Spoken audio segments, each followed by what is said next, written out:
कोनो उपाय कके आज पिया घरे चैतावर में बड़ा हो पावर बा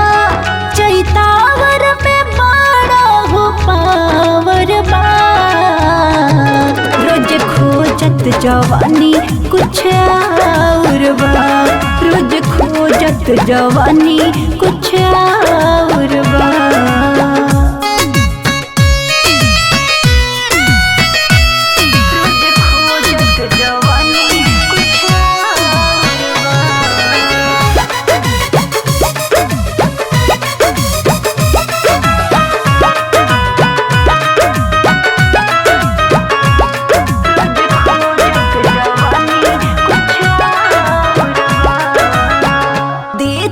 यार झकझोर राजा जी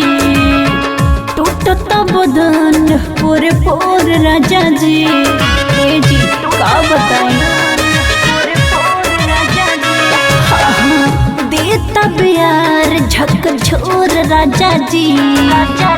टूटत बदन पूरे पोर राजा जी तोहरे लाता सब कुछ निछावर बा तोहरे सब कुछ निछावर बा रोज खोजत जवानी कुछ और बा रोज खोजत जवानी कुछ और बा